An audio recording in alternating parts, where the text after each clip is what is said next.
E se existe uma coisa que o Senhor ama, é mostrar as coisas novas para cada um de nós. Ele nos diz no Apocalipse: eis que faço nova todas as coisas. Então, a palavra de Deus, ela não é um mistério, pelo contrário, ela é a revelação do Senhor Jesus Cristo. E nesta noite nós vamos abordar mais 4 tópicos. São assuntos bem importantes para o nosso elevo espiritual. Nós vamos então falar aqui sobre as 4 plagas do céu. Não é pragas, é plagas. O que significa plagas? Regiões, localidades habitadas. O segundo tema que nós temos aqui preparado para essa noite é das mudanças de estado dos anjos no céu. Nós vamos falar também, e um terceiro tema, a respeito do tempo no céu. Vocês vão ver que coisa interessante e linda é isso. E o quarto tema desta noite é dos representativos e das aparências do céu. Muito bem. Nós vamos começar, então, o entendimento das 4 plagas, ou 4 regiões do céu. É bem importante a gente entender o que é o conceito da plaga. É uma palavra que não é usada com muita frequência em nossos dias, porém, se você pegar qualquer dicionário Aurélio da língua portuguesa, você vai entender que plaga significa uma região habitada, uma localidade habitada ou um país. Então, nós podemos dizer que o significado de plaga nada mais é do que uma região habitada. E eu quero destacar aqui no início desta palestra que no céu existem 4 regiões distintas. Imagine você se a Terra, o planeta ao qual nós moramos, a Terra onde nós vivemos, ela fosse dividida em 4 países apenas. Não tantas nações como nós temos hoje em dia, mas apenas 4 nações. Imagine que na vida eterna, o céu é dividido em 4 localidades, em 4, vamos dizer assim, regiões habitadas. E todos nós hoje já em vida terrena, quanto às nossas afeições, quanto à nossa natureza espiritual, quanto aos nossos sentimentos internos, nós já estamos morando em alguma determinada região no plano espiritual. Embora os nossos olhos, o nosso corpo, tudo que há em nós de natural está aqui presente neste mundo, a nossa natureza espiritual, a nossa natureza interior, aquele homem interior que o apóstolo Paulo citou tantas vezes, ele é a tua vida. Você já está habitando em algum lugar no plano espiritual. E pode existir mudanças? É claro que pode existir mudanças. Pois bem, meus irmãos, no mundo nós temos as 4 regiões também muito semelhantes, que é o sul, o norte, o oriente e o ocidente. O sul é a região onde está em sua altura máxima sobre a terra a luz do sol. O norte, onde está no oposto abaixo da terra. No oriente é onde nascem os equinócios. E no ocidente, onde o próprio sol se põe. São 4 regiões bem conhecidas de nós também. Assim, temos que no mundo todas as regiões ou plagas são determinadas pelo sul, ao contrário do plano espiritual. Ali nós vemos que todo o céu, todas as plagas são determinadas pelo Oriente, e nós já vamos entender o porquê disso. O Oriente é o lugar onde o Senhor aparece como sol. Lembra-se da aula anterior que nós falamos que o primeiro procedente do Senhor é o sol no céu? Dali ele governa todos os anjos, todos os espíritos, através do seu divino amor e da sua sabedoria. Então, a ideia é exatamente essa. O Oriente é o lugar onde o Senhor aparece como um sol, governando todas as coisas. O oposto do Oriente é o Ocidente. À direita no céu está o Sul e à esquerda o Norte. Mas, mesmo assim, todo o céu, todas as plagas são determinadas pelo Oriente. Nós vamos entender que o Senhor, nesta noite, ele corresponde à ideia de Oriente no céu, como ele se mostra também na Santa Palavra, como Oriente. Nós temos uma grande ideia que os anjos recebem o calor e a luz, o amor e a sabedoria provenientes de quem? Do Senhor, já que ele está ali como um procedente, como o sol para os anjos no reino celeste e no reino espiritual, como uma lua muito branca. Então, os anjos são receptáculos desse amor e dessa sabedoria. Mas se diz corretamente, a ideia entre eles é essa, que o Senhor surge sobre eles. Assim como nós temos na vida natural o sol se levantando, na vida espiritual o sol está parado, se levantando constantemente sobre os interiores de cada um dos anjos ou espíritos que ali estão no plano espiritual. É por isso que eles conversam entre eles dizendo: o Senhor está surgindo sobre nós. Assim é que o Senhor, na Santa Palavra também, é chamado de o Oriente. E esta ideia de Oriente, ela está em muitas partes da Santa Palavra. O profeta Ezequiel, por exemplo, viu o Oriente, a nascente de um rio, onde ele teve uma experiência maravilhosa, que ele começou ali a nadar e não dava mais pé porque as águas eram profundas. Nós temos exemplos como no Gênesis. Capítulo 11, versículo 2 nos diz assim: e aconteceu que partindo eles, quem eram eles? Os homens da terra, do Oriente, ou seja, eles saíram do Oriente, acharam um vale na terra de Sinear e habitaram ali. Aqui expressa a verdadeira tragédia humana. Observe que o versículo fala que o homem saiu do Oriente, saiu do amor, saiu do governo do Senhor Deus Jesus Cristo. E nesse versículo, se nós lermos toda a história do capítulo 11 para frente de Gênesis, nós vamos ver que quando o homem sai do amor do Senhor, do Oriente, quando o homem sai daquele local ideal que o Senhor colocou ele, o que acontece? Ele cai em vaidades, reina dentro de si o amor ao mundo e o amor de si. Porque logo em seguida nós vemos a construção, então, da Torre de Babel. E nós temos a trajetória de Babel desde o Gênesis até o Apocalipse, quando é dito o Senhor ordenando: sai dela, povo meu, se levanta desse lugar, não fica aí, porque o que está aí é oposto à minha vontade. Então, meus irmãos, o Oriente na Santa Palavra corresponde ao Senhor e seu amor. Os anjos, então, têm sempre diante da sua face o Oriente, às suas costas o Ocidente, à direita o Sul e à esquerda o Norte. Isso é um tanto difícil de entender em vida natural, por quê? Porque a nossa face, ela se volta para todos os lados, correto? Ora, nós olhamos para o norte, olha para o sul, para o oeste, leste, para o oriente, ocidente, enfim. Por causa que nossos interiores estão governados por uma força chamada de a força centrípeta, que é a força resultante que puxa o corpo para o centro da trajetória. Aqueles que gostam de física sabem bem disso. Em um movimento circular, nós estamos, então, sendo governados pela força centrípeta e pelas leis da gravidade. Isso é a divina providência do Senhor. É por isso que o nosso rosto vira para todos os lados. Mas no plano espiritual, os anjos estão voltados para o Senhor. Que maravilha!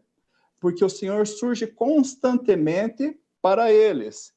Então, nós temos a ideia que, assim como a gravidade no plano natural governa as nossas vidas, a força centrípeta nos puxa para baixo pelos nossos interiores, no plano espiritual, o Senhor, então, governa a todos. E por esse governo, então, os anjos se voltam constantemente para o Senhor. Esse é um detalhe muito importante, porque alguém como Emanuel Swedenborg foi escolhido, uma pessoa que conhecia de física, química, conhecia de ciência para explicar coisas que estão no plano espiritual e que nós aqui na natureza nós podemos contemplar. Os anjos têm o Senhor constantemente diante da sua face, percebidos na luz. Por isso, no mundo, aqueles que creem no Senhor e o amam, têm Ele diante dos olhos. Essas ideias que nós temos, que vêm da Santa Palavra, são ideias espirituais. Olha que exemplo lindo que o salmista nos destaca no Salmo 16, 8. Numa oração, quando ele estava se derramando perante o Senhor, ele clama assim: tenho sempre o Senhor diante de mim, com ele à minha direita, não serei abalado.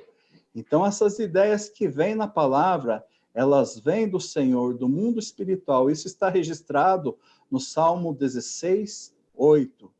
Por mais difícil que seja a nossa jornada, nós temos que acreditar que o Senhor está conosco, que Ele está nos guiando já em vida natural, que a sua divina providência está trabalhando na nossa jornada.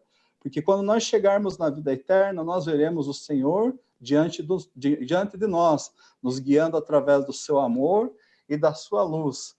Então, os anjos olham para o Senhor nos olhos, quando eles têm a visitação, a manifestação do Senhor. Eles olham para o Senhor nos olhos.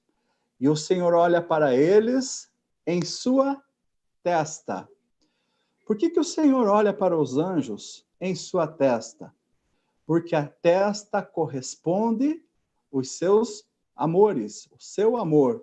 E através disso o Senhor faz o seu influxo nos anjos, faz a sua conjunção com os anjos e enche os seus entendimentos de sabedoria e de calor. E a partir daí, então, eles veem o Senhor através dos seus olhos, porque os olhos na palavra correspondem ao entendimento. Pois bem, mas essas 4 regiões ou essas 4 plagas, elas são habitadas, existem vida. Os anjos são homens na forma perfeita. E nós vamos entender, então, que cada uma dessas regiões existem anjos diferentes em condições espirituais. No Oriente, quem mora no Oriente são aqueles que estão no bem do amor, aqueles que tiveram uma desenvoltura maravilhosa a respeito do amor. Eles estão ali, nessa região do Oriente. Na região do Ocidente, são aqueles anjos que têm o amor quanto uma percepção mais obscura, mas que também estão no amor. E agora nós vamos ver quem está ali no sul, são os que estão na sabedoria. Aqueles que desenvolveram a inteligência, o entendimento, olharam além do que os olhos naturais conseguiram perceber. Ali no sul, então, estão esses anjos. E quem está no norte? São os que estão numa percepção obscura da sabedoria. Novamente, no Oriente, os que estão no bem do amor. No Ocidente, os que estão numa percepção obscura do amor. No Sul, os que estão na sabedoria, na excelência da inteligência. Os que estão no Norte, os que estão numa percepção obscura da sabedoria. Assim, então, as 4 plagas ou 4 regiões, elas são habitadas. E tem mais, o Senhor provê que para cada sociedade angélica haja anjos de todo o gênero, a fim de que o céu seja quanto à forma semelhante a si mesmo em toda parte. Por isso que nós vimos, em algumas aulas anteriores, que ali os anjos estão numa perfeita forma humana. E quanto mais moradores chegam ali e habitam aquela sociedade, mais o céu se torna perfeito para cada um deles. É por isso que eles têm esse desejo, que cada vez mais amplie as moradas celestes para que a sociedade esteja ainda muito mais perfeita do que hoje está. Já os que estão no inferno, o que acontece? Eles não enxergam e não se voltam para o sol espiritual, que é o primeiro procedente do Senhor. Pelo contrário, eles viram as suas costas. E eles têm um tipo de visão, enxergam algo morto, como se fosse o sol terreno, ígneo, ou até mesmo a lua que nós temos no plano natural, porque eles estão com suas costas voltadas para o Senhor. Eles moram em habitações escuras, eles não querem luz, o calor dentro deles quase que não existe, porque nós sabemos que o calor é o próprio amor, é a vida interior do homem, então eles estão numa posição totalmente oposta àqueles que estão num gozo celeste. Então, nós vamos agora para o nosso segundo tópico dessa noite, o segundo entendimento das mudanças de estado dos anjos no céu. Aqui nós podemos entender o que são essas mudanças. São mudanças quanto o amor e a fé. Cada um de nós sabemos as coisas que nós enfrentamos na nossa jornada, correto? Cada um de nós temos a nossa história, nós sabemos as nossas conquistas, sabemos as nossas vitórias, sabemos também as nossas fraquezas. Sabemos e conhecemos as nossas derrotas também. Conhecemos as nossas perdas, correto? E dentro de cada um de nós existe uma coisa. Ora você está alegre, ora você está irradiando de felicidade, ora você também está abatido. Tem dias que você quer ficar quieto, que você quer ficar no seu canto. A sua vida parece, então, uma montanha-russa de sentimentos, correto? Pois bem, nós podemos, através desse exemplo natural, entender uma coisa que existe no plano espiritual também. Conforme são as mudanças interiores dos anjos, quando eles estão num amor intenso, imagine que ele está lá em cima, na montanha-russa, ou lá em cima, vamos citar esse exemplo natural, da roda gigante, vendo todas as paisagens, feliz da vida, tranquilo. Porém, existem momentos de reflexão, onde existem também mudanças do amor e da sua fé. E a partir daí eles entram também num estado introspectivo, num estado de análise, num estado de reflexão. Porque os anjos, eles são homens. Nós sabemos desse conceito desde os primeiros dias que nós começamos a estudar o céu e o inferno. Todo homem que herda a salvação, todo homem que se despoja da vida natural e venceu em Cristo as suas tribulações do tempo presente, quando ele entra na realidade espiritual, possivelmente ele se torna um anjo, porque esse é o projeto do Senhor. Nos criou numa vida natural para nós desenvolvermos os nossos estados interiores, mudarmos as nossas afeições, mudarmos as coisas que nos atrapalham de enxergar o Senhor, mudar aquelas coisas ruins que nós trazemos muitas vezes da criação e das experiências rudes da vida. É a vida de reforma, porque se tudo fosse fácil para o homem, ele cairia nos infernos e dali não se levantava. Seria como um filho mimado.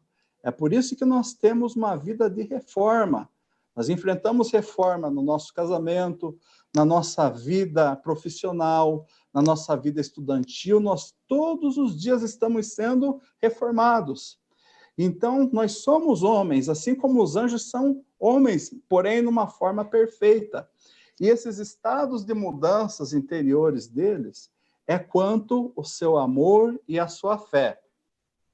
Tais estados se sucedem como as variações da luz e sombra. Ora luz, ora sombra, ora calor, ora frio. Ou como a manhã, meio-dia, o entardecer e a noite também. E nós temos aqui a ideia de correspondência plena na caminhada deles. Amanhã corresponde o amor na claridade, todas as coisas estão maravilhosamente bem. O meio-dia, a sabedoria na claridade. À tarde, agora vem a sabedoria de uma forma mais obscura, começou a entrar numa reflexão. À noite, um estado de nada de amor ou sabedoria, uma introspecção interior. Eles passam exatamente por essas, vamos dizer assim, mudanças interiores. Por essa correspondência que o dia e o ano na Santa Palavra significam os estados da vida em geral. Quando a palavra está falando, então, a respeito de dia e de ano, não está falando de coisas do plano natural ou físico, está falando de mudanças internas que cada um de nós passamos. E agora nós entendemos porque o calor e a luz também significam o amor e a sabedoria. E agora você poderia perguntar para nós, são seres numa forma perfeita humana, por que existem tais mudanças? Por que nem sempre eles estão num amor intenso ou numa fé intensa? Acontecem oscilações como uma montanha russa. Por que acontece isso? A resposta disso é o seguinte: são duas no mínimo, para que o amor e a sabedoria não se torne insípido dentro de si. Não se torne a mesma coisa, a mesma rotina, para que eles valorizem as coisas que recebem do Senhor, que é o provedor de todas as coisas deles. E eles sabem que a sua vida depende apenas do Senhor. Hoje, no plano natural, muitas vezes o homem se acha governante de si, rei sobre si, mas a verdade é uma: o Senhor colocou o mundo no nosso coração sem que nós percebêssemos. E a verdade é que todos nós, branco ou negro, brasileiro ou africano ou russo, todos nós dependemos do nosso Criador. E uma segunda resposta seria a seguinte: os anjos também têm um próprio, tal como os homens, o qual consistem em amar a si. E nós sabemos que a tragédia do homem, e até mesmo dos anjos, é quando esse amor se inflama. Porque quando o amor próprio se inflama, quem desaparece? É o amor da excelência do Senhor. Isso é natural. Quando nós estamos amando o Senhor, respeitando o nosso próximo, não fazendo mal ao próximo, então nós estamos bem. Existe uma paz interior dentro de nós. Porém, quando nós praticamos o oposto, vem as tristezas, vem as tribulações, são exatamente as coisas que também, de uma outra forma, num plano espiritual, os anjos também enfrentam. Não como nós, porque ali tudo é espiritual. Porém, eles passam por essas oscilações, essas mudanças internas, porque ali, então, nós sabemos que tudo é sustentado pelo Senhor. Pois bem, meus irmãos, prosseguindo agora, vamos para o terceiro tópico desta noite. Nós vamos falar sobre o tempo no céu.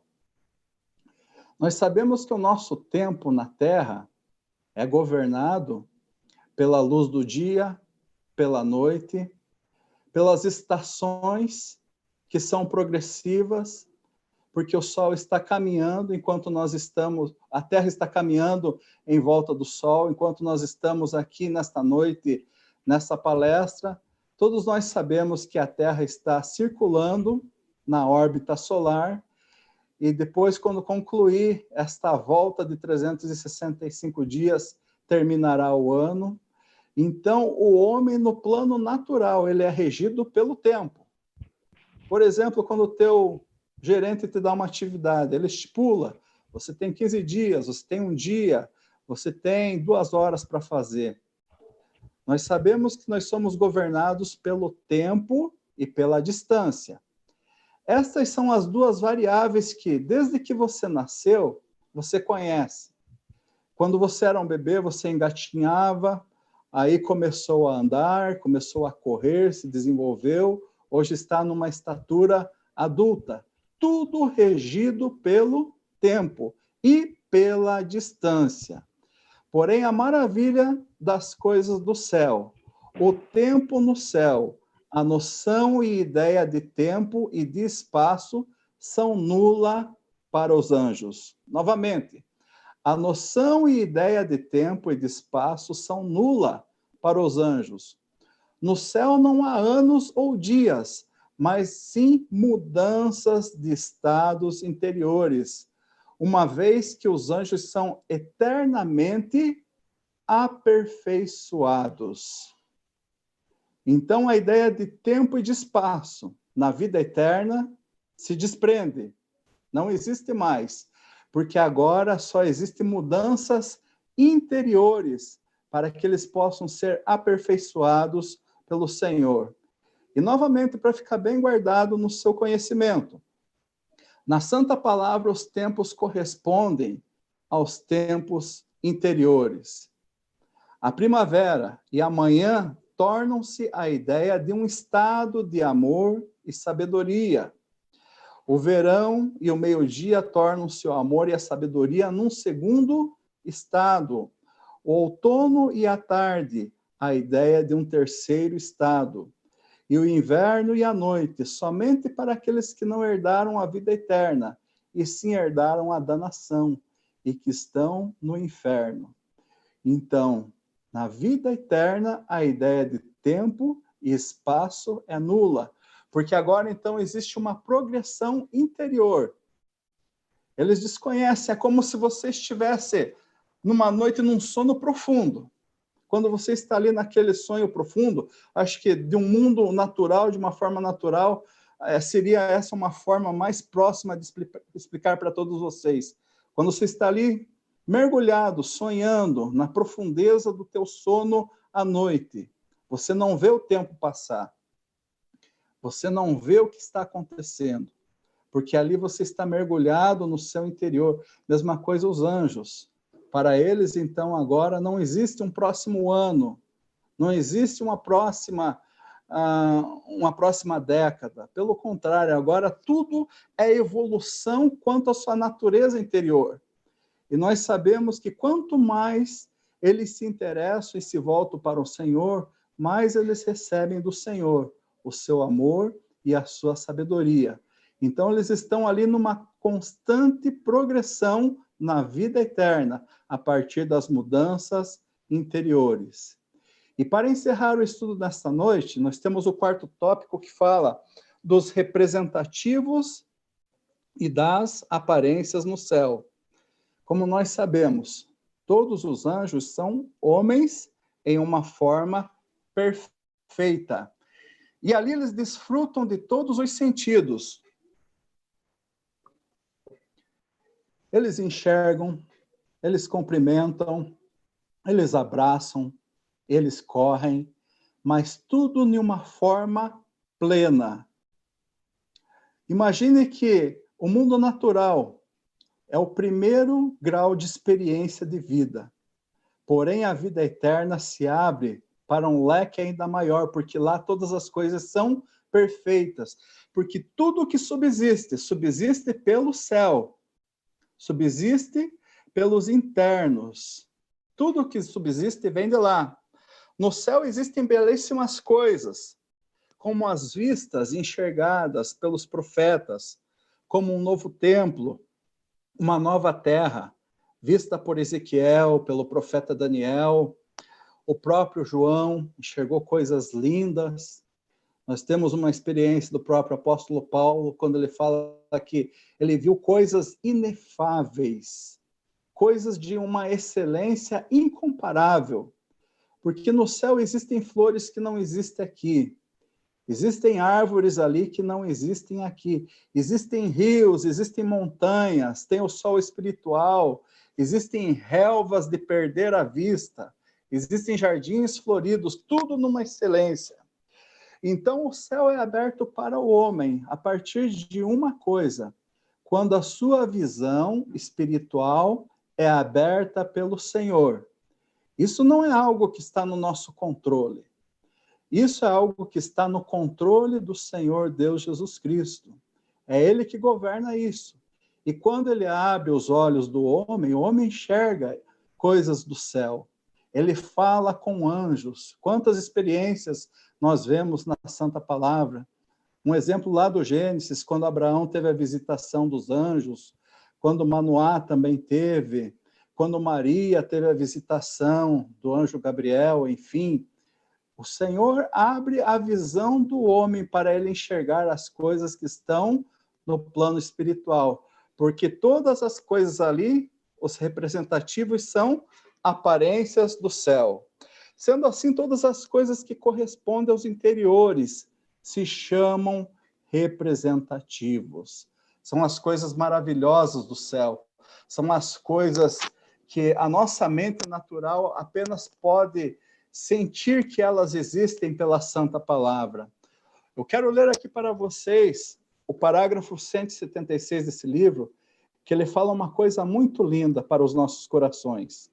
Para dar um exemplo das coisas que aparecem aos anjos, segundo as correspondências, quero citar aqui unicamente o seguinte: aos que estão na inteligência, aparecem jardins e paraísos, cheios de árvores e flores de todo gênero. As árvores ali são plantadas numa ordem belíssima, combinadas em pórticos, com entradas em arcos. Imagine que visão linda, né? E ao redor delas, caminhos, tudo numa beleza tal que não pode ser descrita. Por ali caminham aqueles que estão na inteligência, colhem flores e fazem grinaldas, com as quais enfeitam as crianças, e elas sorrindo para eles, né? Ali também espécies de árvores e flores que nunca foram vistas nem existem no mundo. Nas árvores há também frutos conforme o bem do amor em que estão os inteligentes. Veem-se tais coisas ali porque o jardim e o paraíso, bem como as árvores frutíferas e as flores, correspondem à inteligência e à sabedoria. Que essas coisas existam nos céus é sabido também nas terras, mas somente por aqueles que estão no bem e não extinguiram em si mesmos a luz do céu pela luz natural e suas falácias. Com efeito, esses pensam e dizem, falando do céu, que ali há tais coisas que nunca o ouvido ouviu, nem o olho viu. Maravilhoso isso daqui. Como nós sabemos, a citação do Novo Testamento que nos diz: em nós há de ser revelado uma glória magnífica. Aquilo que os olhos não perceberam em vida natural, mas que os teus olhos espirituais enxergaram e o teu coração guardou, são coisas assim que o Senhor tem guardado para cada um de nós na vida eterna. Eu encerro aqui nesta noite esse estudo e quero de coração agradecer a presença de cada um de vocês. Todos vocês são bênçãos em nossas vidas. Nós estamos muito felizes com o retorno, com a participação, com a presença de cada um de vocês. Eu creio que a graça do Senhor nosso Deus Jesus Cristo é sobre a vida de cada um de vós. Passo a palavra então para o professor